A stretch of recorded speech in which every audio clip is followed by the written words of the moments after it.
Sempre que me perguntam qual é a obra mais importante de Brasília, é o Alvorada, é o Itamaraty, eu digo é o Lago. E tinha que considerar a população que veio e que ficou. Meus pais foram trabalhar na construção da barragem aqui do Paranoá. Comecei a chegar na Vila Paranoá no final da década de 70. Aqui no Paranoá estava chegando gente, né? Construindo barracos. Inclusive eu nasci no Paranoá mesmo, porque o parto foi feito por uma parteira, né? Que era uma tia que eu tinha que chamava Zumira. Eu era comerciário e eu levava uma caixinha de medicamentos de uma farmácia que um irmão tinha no Guará para comercializar esses medicamentos lá num pedaço de barraco que a gente alugou do Bom Cabelo. Naquela época fazia o barraco e entrava. Tinha que fazer e entrar logo. Então ele veio para cá, fez o barraco e nós entramos para dentro desse barraco. Sempre tinha cobras, né? Vira e mexe aparecia cobras no barraco, né? Minha mãe coral, cascavel, então a gente morria de medo. Sapo, então. E o Paranoá reunia aqueles operários da empresa que construiu a barragem. Era mais ou menos o ano de 1988 e o Paranoá já tinha mais de 25 mil habitantes. Mas mesmo tendo aumentado tanta a população, não tinha havido um melhor fornecimento de água. A água no Paranoá é um dilema. Nós tínhamos muita água em volta do Paranoá. Nós tínhamos muitas nascentes em volta, nós tínhamos o lago, mas a gente não tinha água onde a gente morava. Havia 3 chafarizes na cidade que eram abastecidos por carros-pipas e esses carros-pipas traziam água do Rio dos Goianos, de uma mina que havia logo abaixo e às vezes do Lago Paranoá.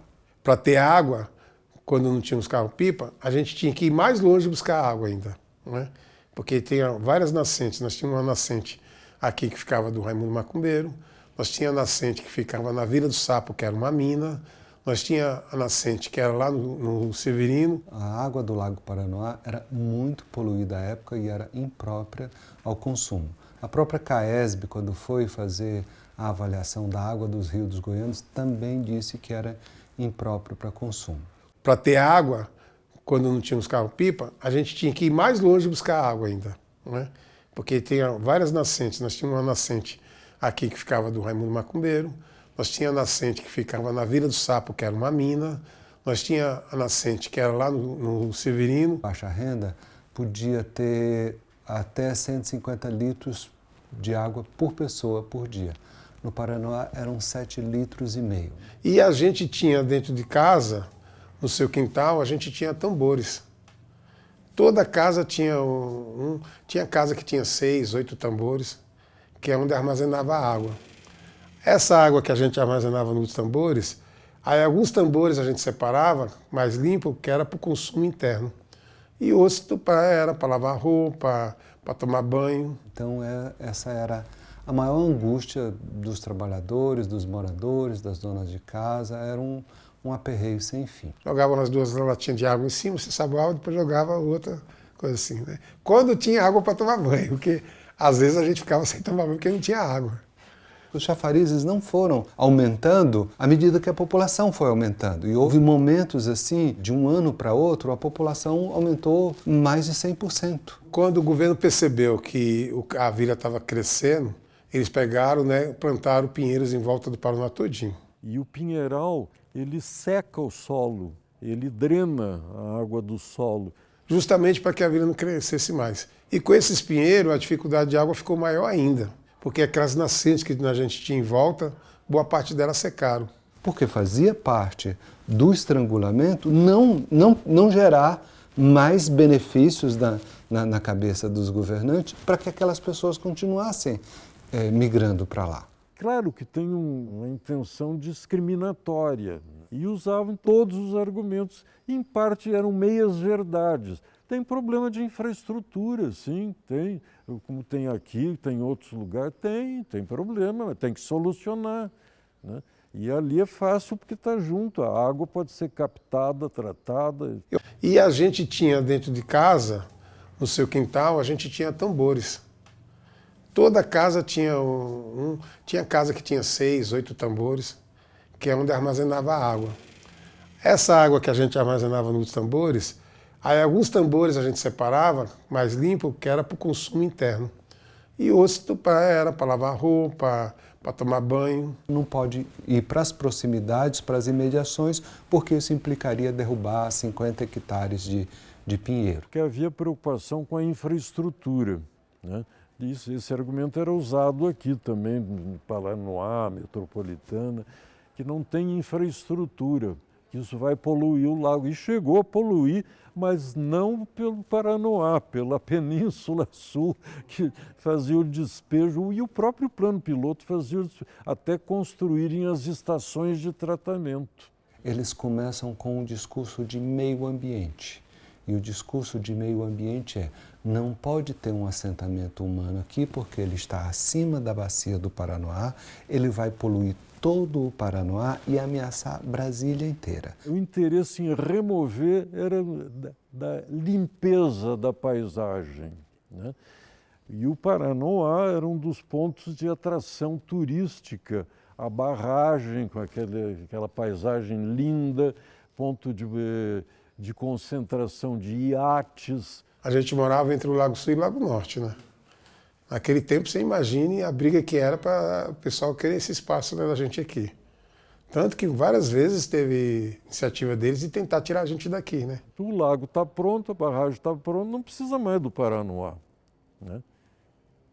Mas a população, aí começa a luta da população. A associação de moradores, ela já existia, mas no linguajar que a gente usava na época era muito pelega, ou seja, ela não tinha uma atuação forte, reivindicatória. Então a gente se organizou numa chapa e a partir daí a gente começou a fazer com que a associação de moradores tivesse uma atuação de reivindicação mais forte. E a gente foi para a associação de moradores e começamos a perceber os direitos que a gente tinha, né? De morar numa casa decente, de ter água e luz que a gente não tinha, de ter colégio, de ter posto de saúde, e começamos essa luta. Não tinha saneamento básico, a energia era fraca, não tinha hospital. Não tinha água, não tinha luz, não tinha nada, né? Praticamente esgoto, corria céu aberto ali, né? Onde tinha a feira, a antiga feira. A gente lutava por água, escola, luz e fixação, porque a gente considerava que sem a fixação nenhum dos outros benefícios, água, esgoto, viriam. Então, assim, de uma certa maneira foi o governo quem colocou essa palavra na nossa boca, porque eles diziam assim: eu não posso fazer nada aqui porque isso aqui é provisório. Então, se isso aqui é provisório, a gente vai exigir a fixação. Eu próprio participei de reuniões nessas associações onde os objetivos eram muito claros. Queremos permanecer, temos o direito de permanecer. Então a fixação se tornou uma bandeira de luta e isso nos estruturou, nos organizou. Além de ser organizado, a gente era muito unidos. A gente conseguia mobilizar a comunidade tinha respeito, eles confiavam na gente. A gente fazia, às vezes, a assembleia em frente à Associação de Moradores, que tinha quase 1000 pessoas numa época que as pessoas precisavam sobreviver, coisa assim, mas quando a gente chamava, eles atendiam o chamado da gente. E aí nós marcávamos nossas reuniões sempre em cima desses temas, das nossas necessidades, que era água, luz, né, alimentação, saúde.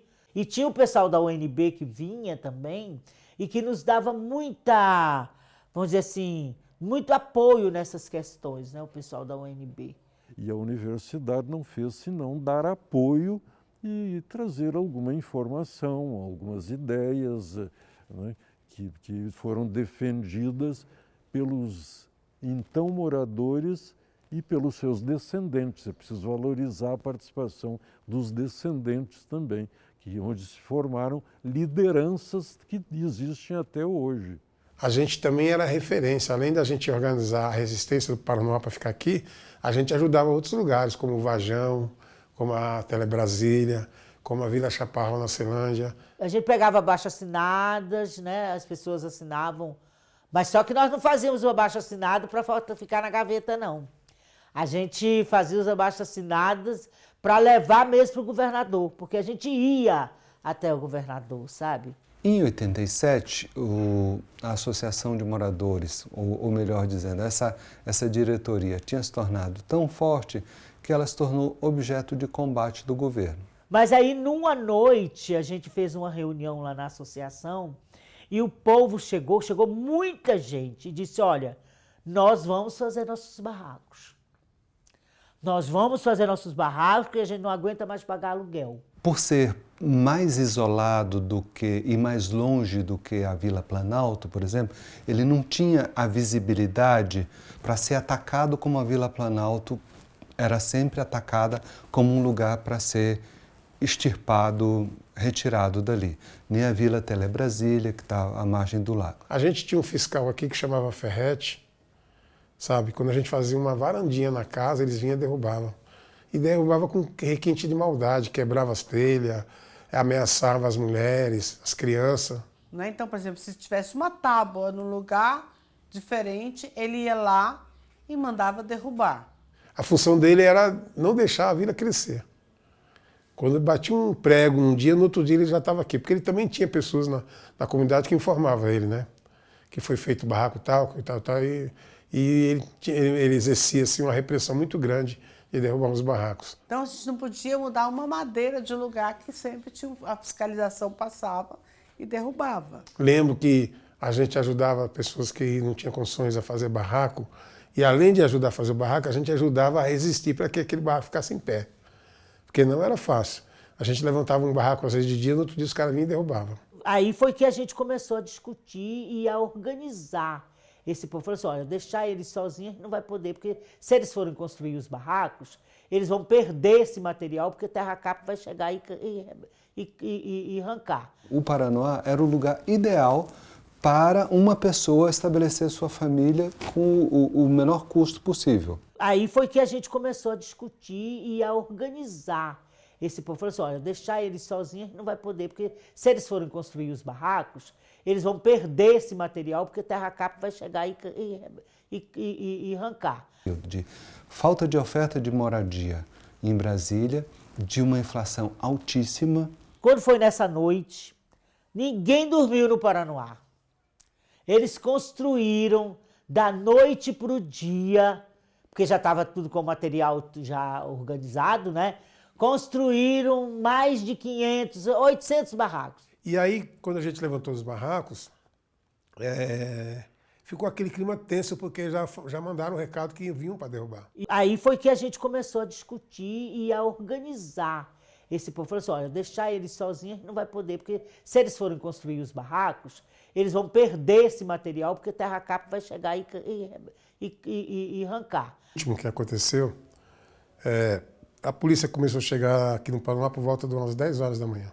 Aí foi que a gente começou a discutir e a organizar esse povo. Falou assim, olha, deixar eles sozinhos não vai poder, porque se eles forem construir os barracos, eles vão perder esse material, porque Terra Cap vai chegar e arrancar. De 83, quando começaram a aumentar as ocupações, de cada vez que a polícia vinha, ela vinha com uma força maior. Aí foi que a gente começou a discutir e a organizar esse povo. Falou assim, olha, deixar eles sozinhos não vai poder, porque se eles forem construir os barracos, eles vão perder esse material, porque Terra Cap vai chegar e arrancar. Para escoltar 50 fiscais da Terra Cap, eles foram fazendo um movimento de L, assim. Fizeram uma barreira da polícia, uma barreira aqui da polícia e outra barreira da população. E eu, como representante da Associação de Moradores, no meio. A ordem era derrubando as casas, derrubando os barracos e a polícia acompanhando. Eu fui até o comandante para pedir para que ele recuasse um pouquinho a polícia e a gente recuasse um pouquinho os moradores para não ter um conflito. Nesse momento que eu estou falando com o comandante, um policial militar me deu uma cacetada no braço. Foi quando quebrou meu braço.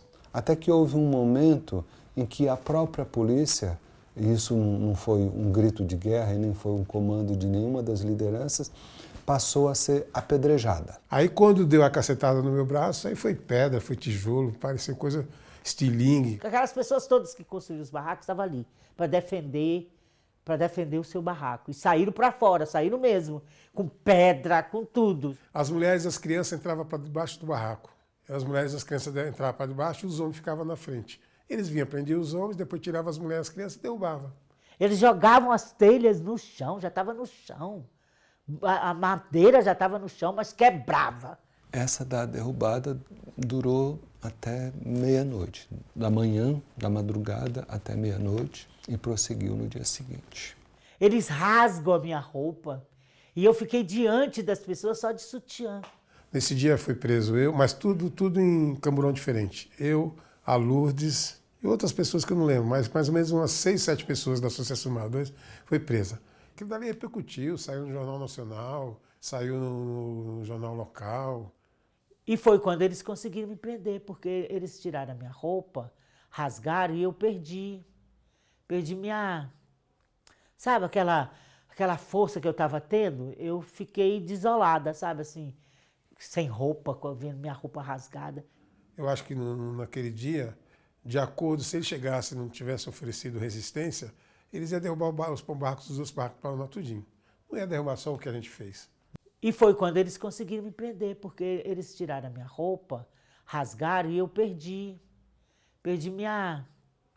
Sabe aquela força que eu estava tendo? Eu fiquei desolada, sabe assim, sem roupa, vendo minha roupa rasgada. Pessoas ser representante do governo aqui na população. Movendo assim uma coisa depois de outra, levam o serviço social, fazem os cadastros e fazem promessas de que tudo seria uma maravilha no novo assentamento. Convenceram as famílias que lá era um lugar bom, que ia ter sua casa. Vocês vão daqui para depois de Samambaia, para perto de Santo Antônio do Descoberto, ou coisas assim. Foram para lá, depois não conseguiram, ficaram muito longe do emprego, do trabalho. Trabalha aqui no Plano, está morando em Planaltina, Goiás.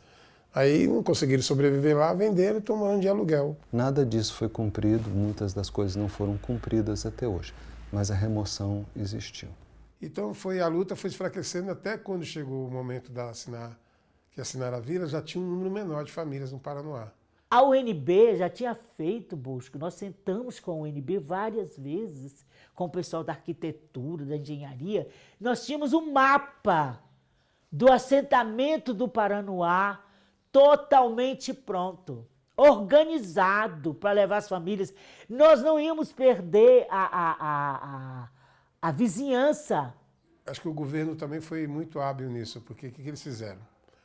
Eles começaram a entregar as cartas para as pessoas receber a moradia, mas aí o que eles fizeram? Eles pegaram e separaram os moradores. Esses barracos eram para ser tirados respeitando a vizinhança das pessoas, respeitando os vizinhos. E isso não foi... Aí quando chegaram, fizeram outra coisa. Essa é a nossa revolta, foi uma das revoltas também, porque eles não nos respeitaram. Pegou um vizinho, jogou aqui, jogou outro lá longe, né? E aí fez com que a gente perdesse aquele contato, aquela mobilização, porque além de jogar a gente distante do outro, vieram pessoas de outras regiões para cá. Na remoção, o Paranoá não ficou só as pessoas que aqui estavam. Veio muitas pessoas da invasão lá do CEUB, né? A maioria veio para cá. Então pegaram e esparmaram a população, para desmobilizar, né? Simplesmente as nossas raízes foram cortadas, né, e foram enviadas para vários espaços. O que a gente pode olhar agora, como diz, dessa perspectiva de hoje para então o Paranoá não podia ficar ali. E nós permanecemos aqui. E é uma história que eu acho que a gente tem que contar mais, até para que as pessoas saibam como é que surgiu o Paranoá e por que o Paranoá está aqui hoje.